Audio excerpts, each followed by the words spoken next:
Okay, so welcome back everybody. We're in the middle of Perek Lamed Zayin. We continue Perek Lamed Zayin, indeed a long Perek. I believe it's it would contain probably even a few more classes. But let's go on over here. We're holding on page 94. Which about 5 lines from the bottom. Umi'achar. So if we remember, and those of you who don't exactly remember, or those of you who are new, just joining in this evening, we encourage you to see the previous classes on this you can see it on this very website, the Tanya link, or the link box Tanya.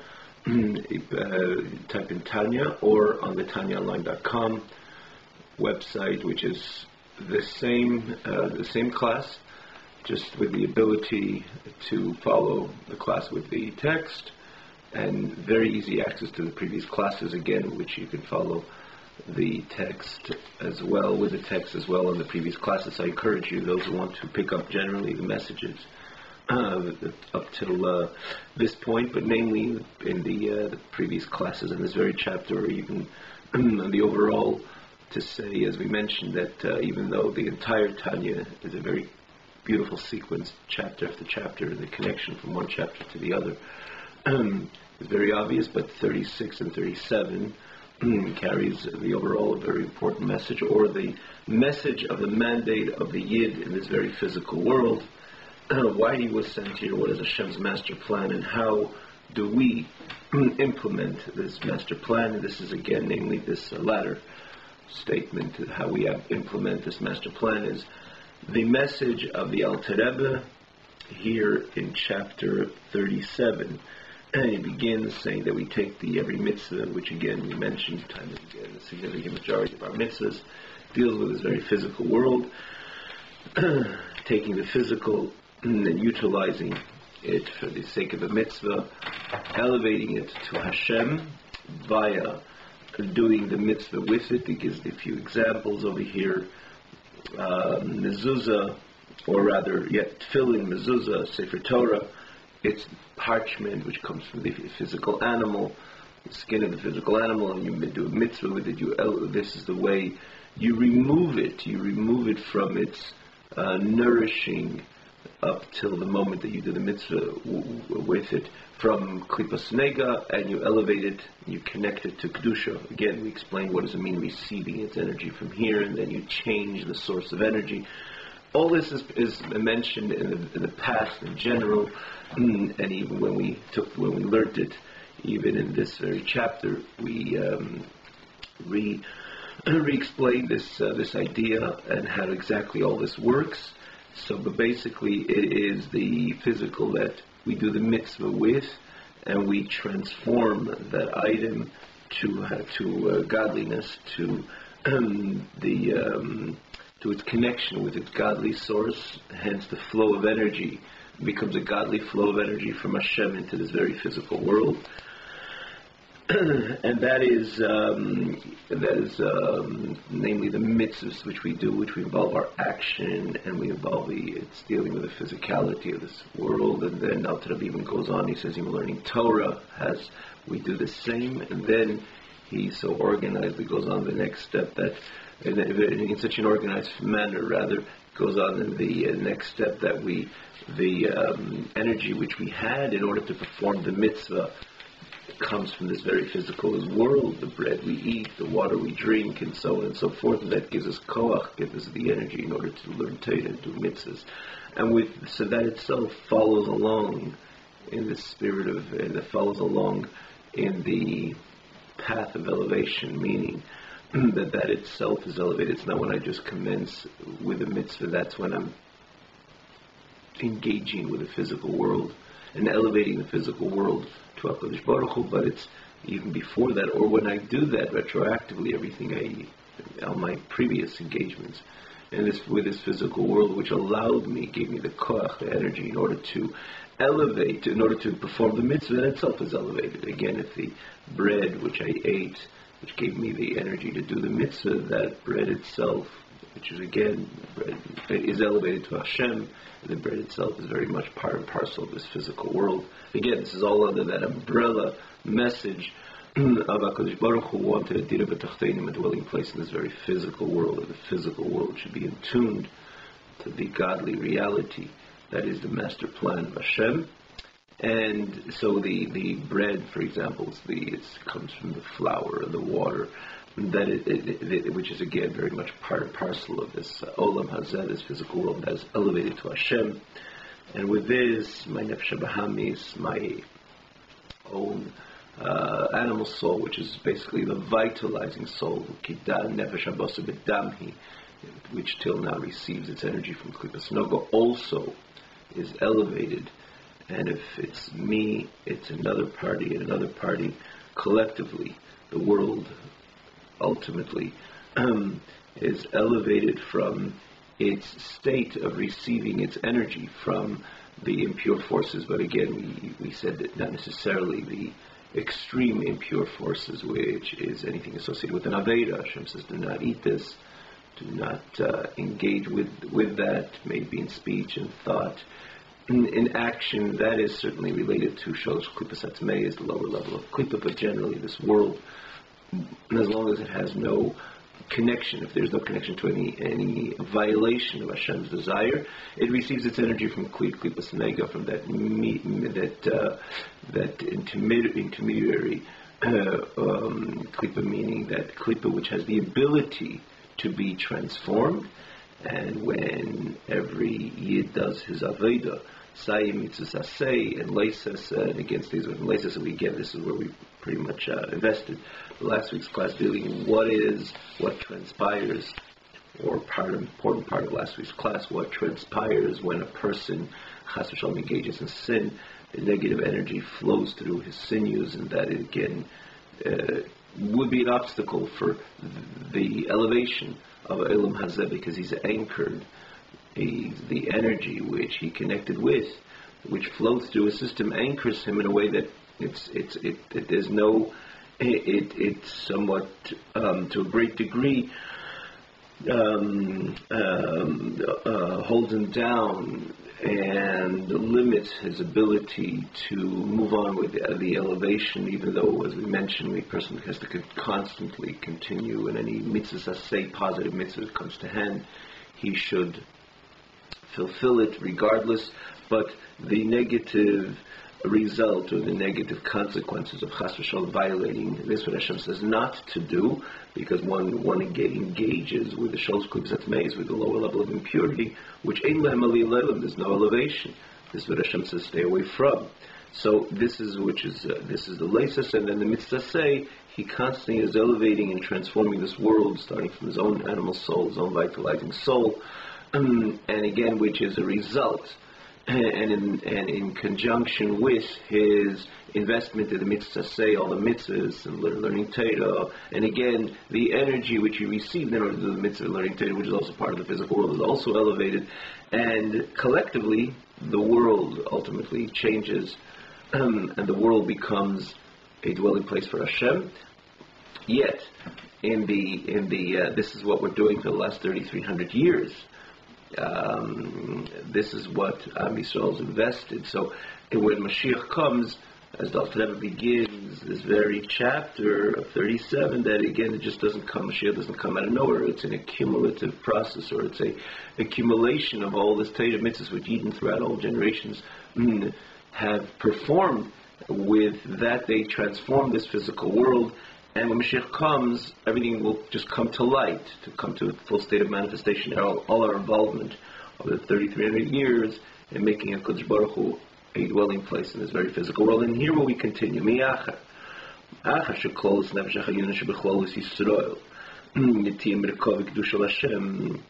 And as a result, because as such, that the general nefesh ha'chayunis of all of Am Yisrael, or the general vitalizing energy which vitalizes the Yid, and collectively all the Yid. And again, you're not dealing with the godly soul, and the godly soul is always and remains a part of God, but we're dealing with the vital, the soul which makes the Yid the personal lie, which is the Nefesh HaChayunis, Nefesh Bahamis, which we explained again, its connection, and as this being one soul, the Nefesh HaChayunis, Nefesh Bahamis, which vitalizes the Yid. It gives him simply the physical energy, and with this he's able to do the mitzvah.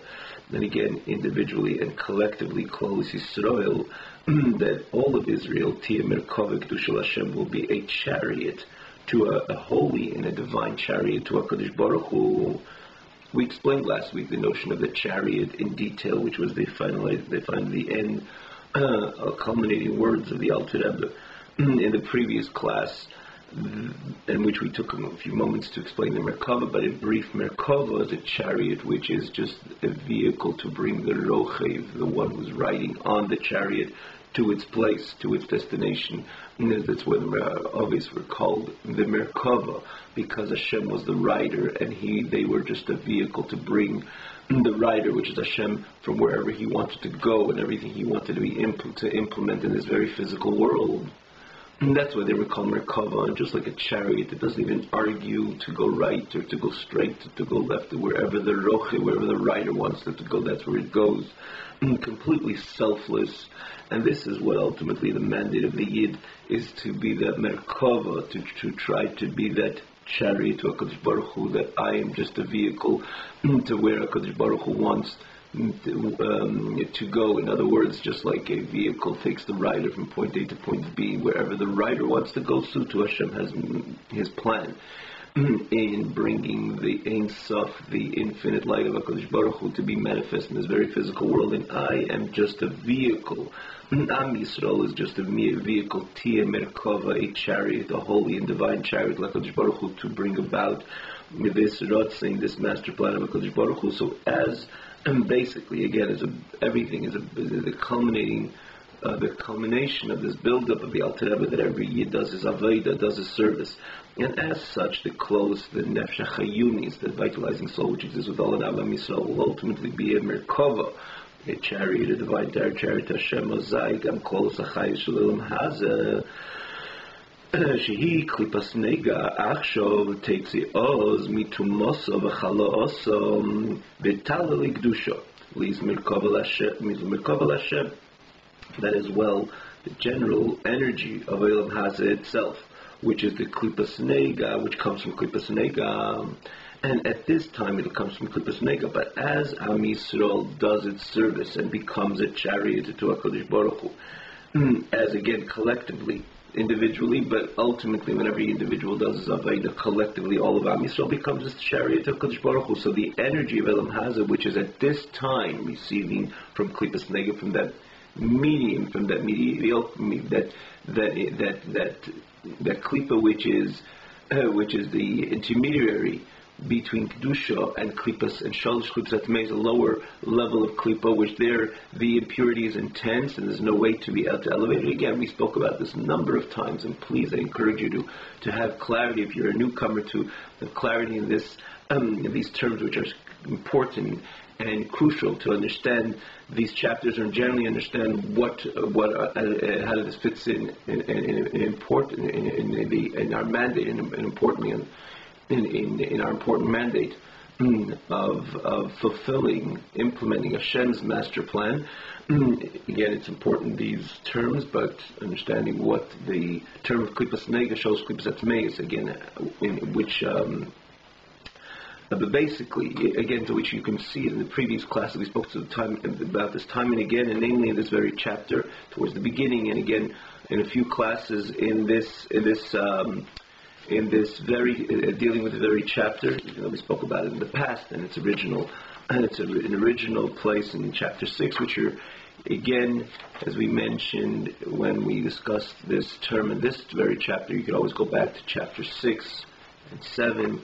Or even 6, which we again even elaborated more, which is easy to access on this very website, for that matter, with the text, and again to be able to have an appreciation of these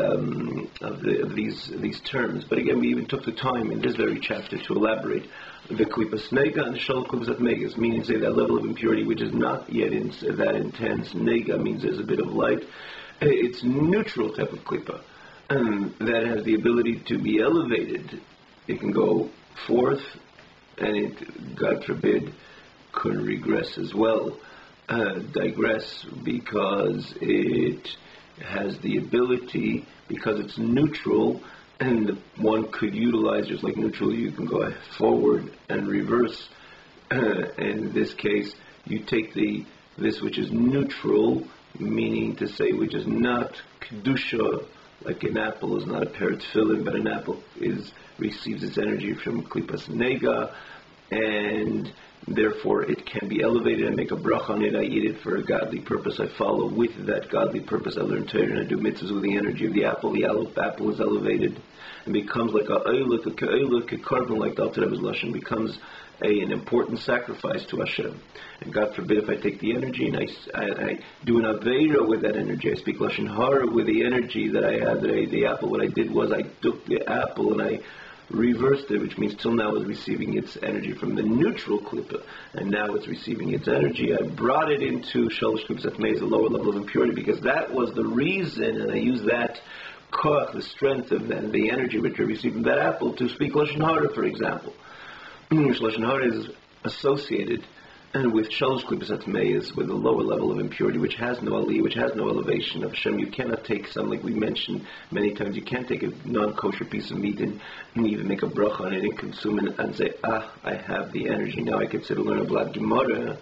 And this contributed to my learning, to my understanding. It's impossible to elevate the non-kosher piece of meat, because Hashem says, do not eat it. Hashem is telling you this is receiving its energy from the intense level of impurity, the shalosh klipas atmeis. There's no light in it, therefore one has to disengage with it.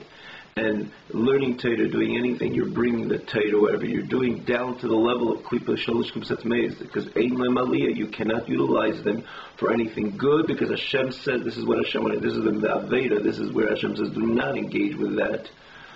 As opposed to an apple, I should engage. I could, if I'm hungry and I need to want to learn Torah, I want to have a clear mind, and if I won't eat the apple, I won't have that ability to learn Torah. The hour, in the next hour or so, and because I'm simply hungry, and I take the apple and I eat it, make a bracha and I eat it for this godly sake and purpose, and I follow through for that hour learning Torah, I elevated the apple. How can I elevate the apple? Because the apple, on the one hand, the apple is neutral before I engage with it, before I eat it, l'shem shamayim, before I make a bracha on it. But I have the ability to transform, meaning to say, to change, to make a change in where the apple is receiving its energy from. Till now it's receiving its energy from klipas nega, and now it's receiving its energy from kedusha, like a korban, like a sacrifice, which is a mitzvah and a symbol of the submission of Elam Hazard to HaKadosh Baruch Hu. That's the point of the sacrifice. So right now it's receiving its energy from kedusha. To a certain extent, like any tashmish kedusha, like a pair of tefillin, for example. The only thing the pair of tefillin doesn't need, the pair of tefillin on its own becomes a chefsha kedusha before me utilizing it to HaKadosh for godliness. As opposed to the apple, it's neutral in the onset, and I make the change, I make the difference when I eat it, l'shem shamayim, I elevate it. So it's the apple, and then the chayis of my nefesh bahamis, the soul which vitalizes me as a human being, is transformed, and then the entire Elam Hazeh, the physical world which is receiving its energy, till Mashiach's coming, or till now, till the Am Yisrael is doing Torah mitzvahs, till the time of Geula. Again, it doesn't mean that it's just at once, it's an accumulative process, but when Mashiach comes, the world we have accomplished, we had completely transformed already the entire chayas of the entire Elam Hazeh. Again, as the Torah mitzvahs which were done in the last 3,300 years, again, Hashem is the one who decides when the cup becomes full, but till the moment the cup becomes full, it's still, Elam Hazeh is still receiving its energy. via the channel of Klippas Nega. And I say via the channel because in the end of the day, it's HaKadosh Baruch Hu, which is vitalizing everything. But nonetheless, there are different channels and different layers which channel the godly energy. Like someone's going to say, well, why can't I eat a non-kosher piece of meat? Isn't it in Mulvade? Everything is HaKadosh Baruch Hu, and HaKadosh Baruch Hu is everything. So what's giving the meat the piece of its life and in energy? It's not God, so it's God, so it's holy, so it's divine, so let me eat it. Even at L'Shem Shamayim, this is God. No, but it's nonsense. Even L'Shem Shamayim, it's nonsense because it goes through the channel. The godly energy goes through the channel and shows Klippus Atmeis, which is the lower level of the Klippa. There's no light in it. Therefore, the impurity becomes so intense. Hashem says, disengage with it, don't deal with it, as opposed to something neutral. But generally, the Elam Haz is receiving its energy from Klippas Nega. If not, the world itself would scream, would demonstrate it in Mulvade. It was no channels. It was not funneled through any other layer or any other energy. So the world would obviously be aligned and identify itself with the Eined Mulvade, with Hashem Echad, and on its own, before the Yid does his Avodah, not necessarily, and quite on the contrary. The Alter begins the chapter 36. He says just the opposite. The world. The world does everything else other than demonstrate the Achdus Hashem, again, prior to the Yid Avodah.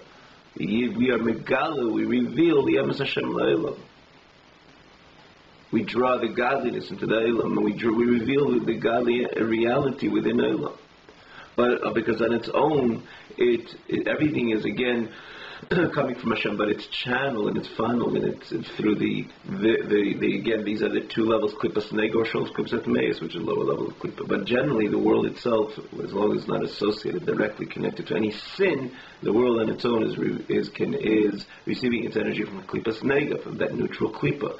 So if I transform the neutrality of this Klippa, and this neutral Klippa, and I transform it to a lakus, to godliness, by that particular mitzvah, and by extension to this, or together with that, everything which allowed me to keep the mitzvah, to do the mitzvah.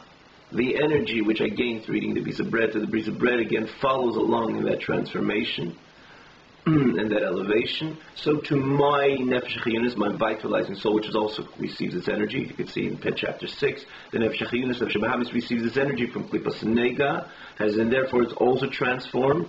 And then the entire world, as he says, a world which till now is receiving its energy from Klippas Nega, will emerge from its impurity, from its illness, Vitala Ligdusha, and it'll elevate itself and ascend to holiness, that the world will become Merkava Hashem, a chariot to HaKadosh Baruch Hu.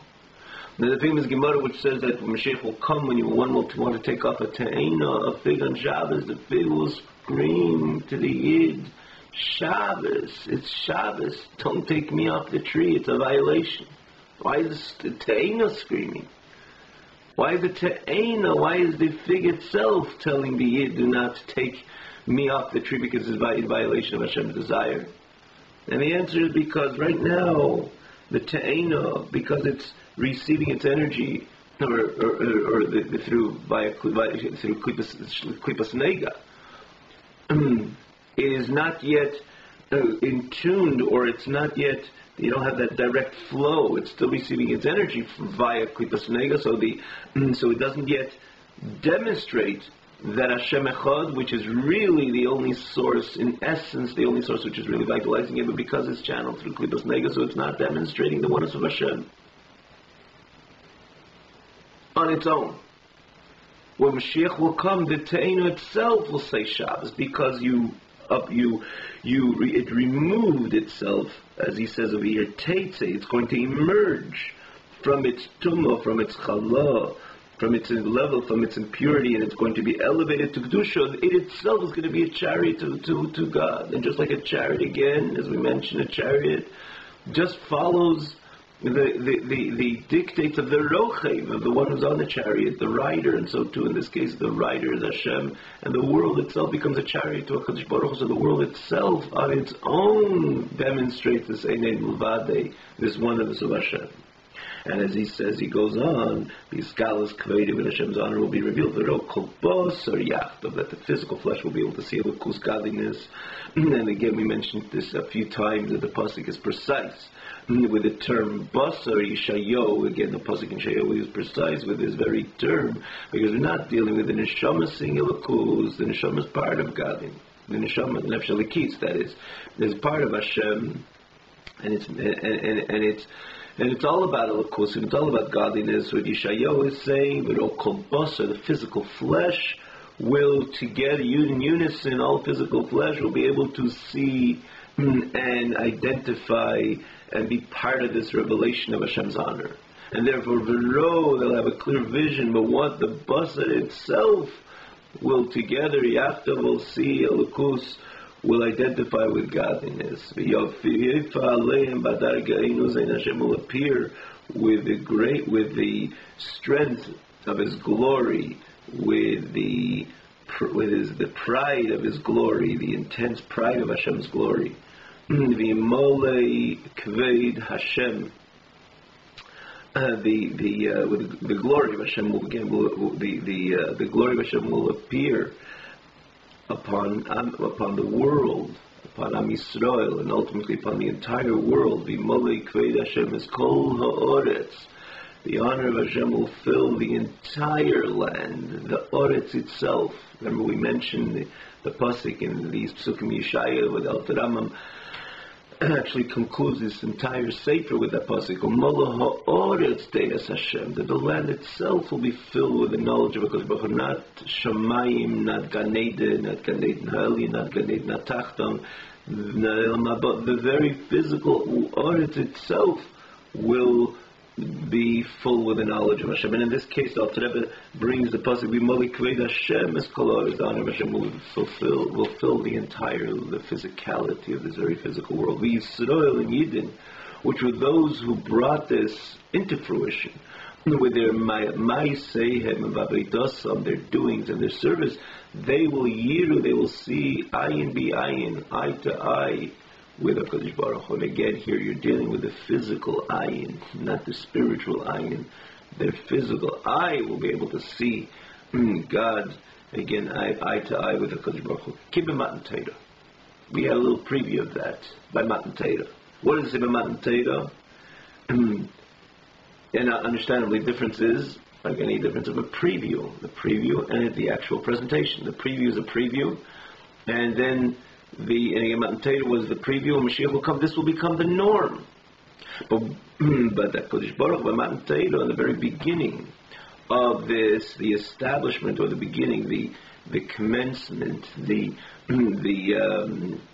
opening of this, the presentation of this master plan, which will primarily be Matan Torah. Kodesh Baruch gave that preview in order for us to understand what we ought to do, what we eventually need to do in order to make this the norm, again, which is generally the objective of any preview, to give us an understanding of the actual presentation. And that's what HaKadosh Baruch Hu did by Matan Torah. And what does he say? And what does it say by Matan Torah?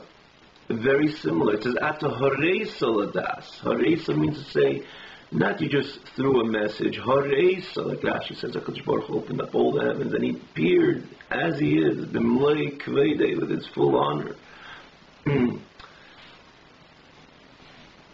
and glory.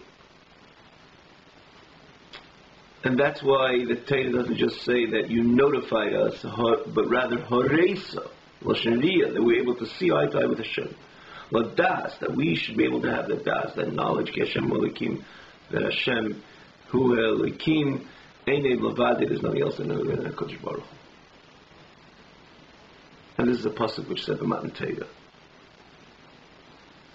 So we had that experience already. Again, microcosmically, but the point is to make this the norm, and this is what was going to be. This is going to be the norm when Mashiach will come. And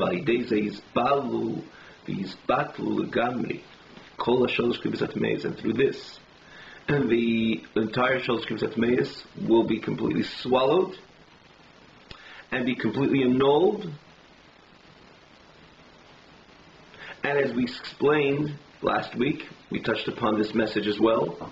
When you have two sides which are connected by a bridge, and one is solid and it's helping the other exist when there is a bridge and is connecting to the other side. The other side is dependent, and the other side doesn't have its own strength. Quite on the contrary, it's weaker, but it's being held via this bridge. So when the bridge breaks apart, it will obviously and probably and more so, more than possible and probable, it will almost it will lead to that the other side will fall apart, because the only reason it had its strength is because the bridge which connected to this other side, which was solid and well anchored and well built. And similarly, a solid, well anchored, well built, that's Kedusha, which is absolute, which is associated with the absoluteness of HaKadosh Baruch Hu. Anything which is associated with Torah, mitzvahs, this is the Ratzon Hashem. Hashem is Ein Sof. Hashem is the Kedusha Shel HaKadosh Baruch Hu. You're dealing rather with the Kedusha of HaKadosh Baruch Hu, which is solid. Again, this is what is real. Ein Eid Milvade is real. Hashem Echad is real. And the other extreme, you have the Shalosh Klipas Atmeis, which is the nadir level of impurity, which is the most unreal, as it's diametrically in the other extreme, meaning say so opposite and so distant from HaKadosh Baruch Hu, from Hashem Echad. What keeps this, and obviously that is by definition something which should be weak in a certain extent. It causes a lot of problems and it evokes the person Chas v'Shalom to distance the Yid from HaKadosh Baruch Hu. But yet by definition, because it's so distant from HaKadosh Baruch Hu, therefore it has from the perspective of it's distant from HaKadosh Baruch Hu, which is Hashem Elikim Chaim, Elikim Emes. Hashem is all about life, so that's all about death. It's mavis, like the Torah says, Chaim Beth mavis. Mavis associated with tumah, with impurity, especially the nadir level of impurity of the Shalosh Klipas Atmeis. What keeps that going is that bridge of Klipas Nega, the neutral Klipa. So when the neutral Klipa is transformed, this bridge, which is the neutral Klipa, is transformed to Kedusha. And in this case, again, as in the mashal, as in the parable, it falls apart, means to say it doesn't receive anymore, the world doesn't receive anymore from Klipas Nega. Klipas Nega itself falls apart and is consumed and is elevated to Kedusha, so there's no more bridge. So what happens to Shalosh Klipas Atmeis? It crumbles. That's what he says. Like balu, it will be swallowed. These batul legamri, and completely an old kol Shalosh Klipas Atmeis. The entire energy of Shalosh Klipas Atmeis, because their nourishment, the chayusin, and their vitality, makdusha, from the holiness, actually from the side of Kedusha right now, comes via Klipas Nega, via the channel of Klipas Nega. Hamutzas, which is the intermediary between Kedusha and Shalosh Klipas Atmeis, which is again in between them. And without the Rebbe, what does it mean? It's receiving its energy from Kedusha. We know this is nothing more distant than Kedusha. Shalosh Klipas Atmeis, there's nothing more distant than Shalosh Klipas Atmeis from Kedusha. You can't think of anything more distant. So what does it mean to receiving from Kedusha? And the answer is, we pointed out time and again, there isn't any other energy than any independent energy other than Hashem.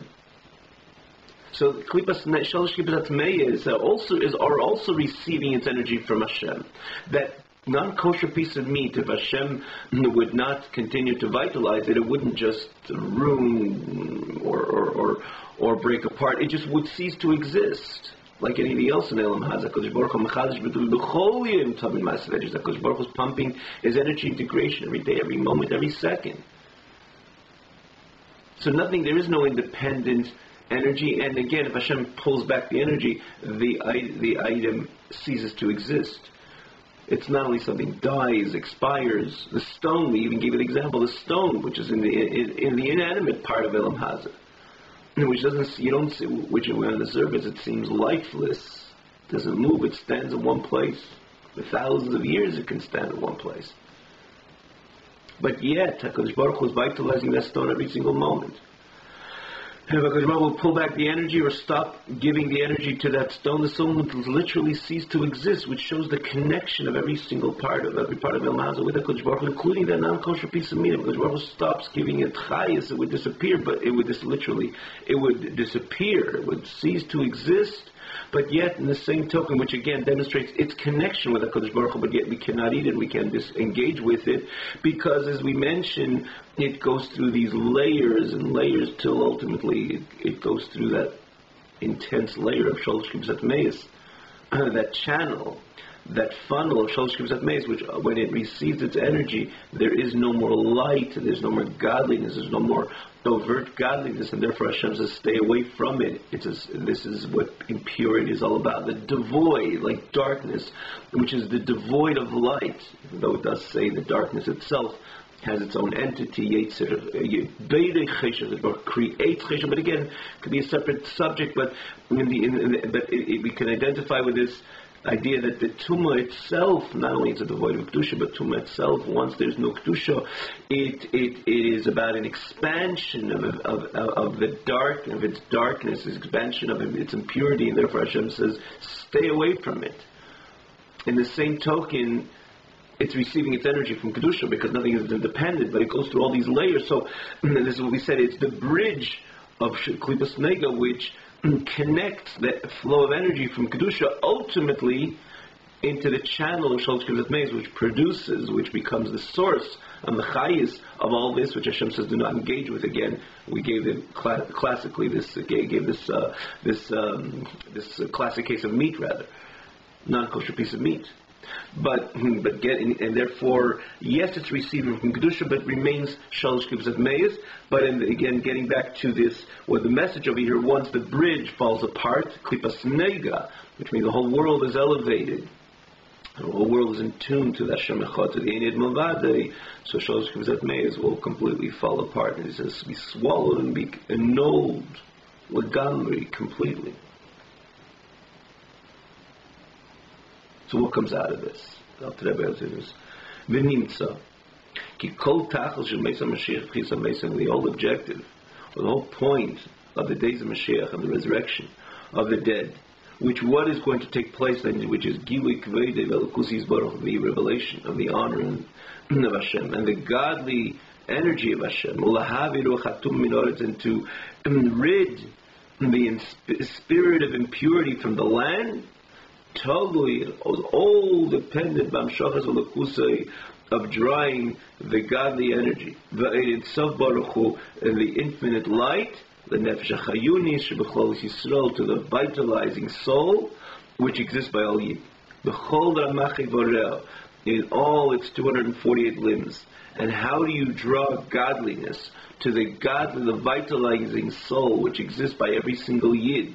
That it should penetrate its 248 limbs, which again, this is ultimately when every single Yid will draw the godly energy within its own nefesh hachayunis, its vitalizing soul, that it should penetrate its 248 limbs. This individual Yid does it, and that individual Yid does it, and eventually this leads to the Yemais HaMashiach, as again, based on all this in the above-mentioned explanation. And this leads to Tchias HaMeisim. It means Tchias HaMeisim. And Yemais HaMashiach, which is all about revelation of the honor of Hashem, all about the revelation of of godliness. And consequently, the total removal of the impure spirit and the impurity which exists within El Maza is all dependent of me learning Torah and doing mitzvahs, again based on this explanation. Or as the Alter Rebbe shows you what transpires when I learn Torah and I do mitzvahs, the godly energy penetrates and infiltrates into the nefesh hachayunis. It melts or is transformed, is elevated to a lukus, meaning that the godly energy flows through the 248 limbs of the Yid who performs the mitzvah. Again, al yidei, by the Yid kiyumo, the Yid fulfilling its kol mitzvah, say the 248 mitzvahs, which we know correspond to the 248 limbs, as we mentioned last week, that it's not just a number a corresponding number, but there's something intrinsic. They're intrinsically connected because through my 248 limbs, mitzvahs, rather, the performance of 248 mitzvahs, the godly energy flows through my 248 limbs, or lahavia, and similarly, when it comes to mitzvahs leises, to get rid of the ruach hatumah, the overall spirit of impurity, which exists within the entire world, depends on my being careful and scrupulous with the shmira, with the guarding of the 365 mitzvahs leises.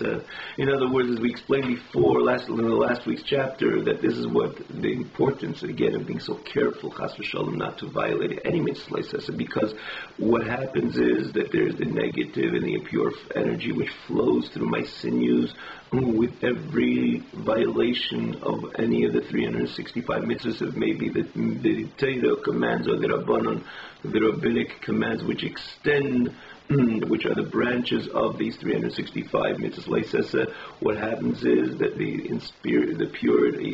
impure spirit flows through my sinews, and therefore anchors me in areas, anchors me to this impure spirit, the impurity, the spirit of the impurity of Shalosh Chibsat Meis, which again, as we explained, that's very gray, because Ein Lahem Aliyah La'elah, by definition, they cannot be elevated. So in order that the entire world should, the Ruach HaTumah, the spirit of impurity, should be obliterated from the entire world, depends as well, just like again, that God should be manifest in this very physical world, throughout the entire world, depends on the particular Yid fulfilling the 248 mitzvahs aseh, which causes that the godly energy flows through his nefesh hayunis into his 248 limbs.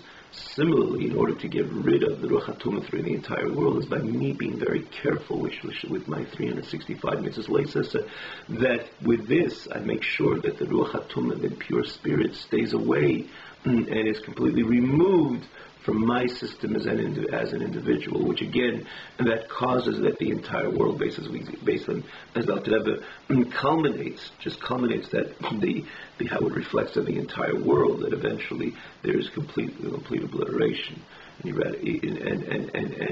yizbalu, and the complete nullification of this Ruach HaTumah, the impurity which exists within Olam Hazeh. It all depends in the individuals guarding the 365 mitzvahs leises. That at 365 sinews, again you see that the corresponding number, there's 365 sinews corresponding to 365 mitzvahs leises. The negative mitzvahs, the Hashem says, do not do, again in the number 365, but again, it's not just something extrinsic, the connection, 365, but no,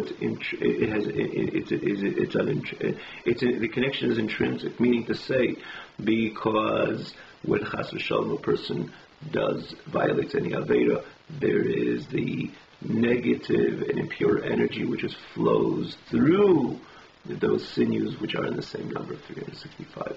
And when I am careful, I am the one, again, ultimately, which is causes on this macro level of the entire world. There is a complete obliteration and nullification of the Chatumah, the impure spirit, in the entire world, Ki klolos Yisrael Shem Shishim Ribu Neshamas Piratis Hem klolos Achayis Ul Kol Ha'elam. And here the Alter Rebbe is going to go and say, because ultimately Yidden, which are Shishim Ribui, perhaps we'll stop over here where we're via Shlayim Kumimeno Shasagidel, which is again just almost to the middle of the page of Memches, and God willing we'll connect we'll follow this with the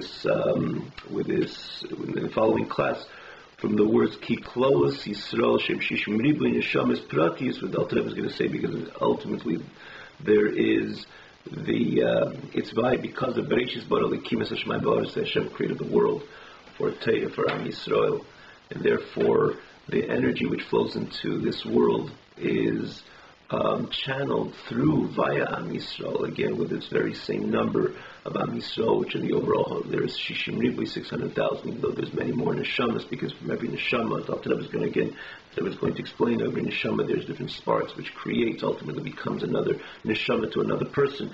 But in the end of the day, the energy flows also in the same number of Shishim Ribui, and again when the Shishim Ribui do their Aveda, the Klolos Am Yisrael, meaning the 600,000 neshamas do their Aveda.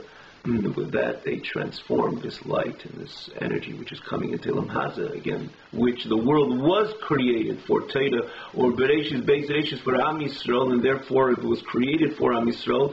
The energy which comes into Elam Haza, into this physical world, also corresponds the same number of Am Yisrael, and therefore when Am Yisrael transforms with their Aveda, their Nefesh HaChayunis, there's vitalizing soul again, to Kedusha, there's nothing else would remain, there's no other energy which remained within Elam Haza, which you can say that is not transformed and does not reveal the Hashem Echad, the Ein Mavadi, because it corresponds the same number, because it was created for the Teda and for the Yid. So there's Shishim Ribu. So it's the energy, the energy which comes to Elam Haza is in the same number, is in the same. It corresponds to the number of the Yid, and therefore when the Yidden when the Am Yisrael does their Aveda, there's not one part in Elam Haza, there will not be not one part in Elam Haza which will not demonstrate this Hashem Echad. And even in the example which we gave, it doesn't matter if you take off a fig. If one wants to chas v'shalom, even inadvertently, want to take off a fig in a tree in Brooklyn, in Bnei Brak, in Yerushalayim, or in Timbuktu, or in China, in India, and so on, because and it'll scream the same Shabbos. It'll demonstrate the same Hashem Echad, because the energy, again, this is basically the message of Hashem in this subsequent class. The energy corresponds to the exact amount of energy which comes to this world. The energy rather which comes in the physical into this physical world corresponds with precision towards to the Neshamas Yisrael, the Shishim Ribu, and when all of Am Yisrael does their Aveda, there won't be any one place within Elam Haza will not be part of this demonstration of the Kved Hashem, as the Lashon is Kol Ha'aretz, the entire land will demonstrate the oneness of Hashem. And again, will the world itself, and Yidden, primarily Yidden, and the world itself will be able to see eye to eye with HaKadosh Baruch Hu, as he says, Yisrael Yiru Ayin B'Ayin, but more so the entire world will be part of this very presentation of Ein Milvadei. Have a wonderful evening.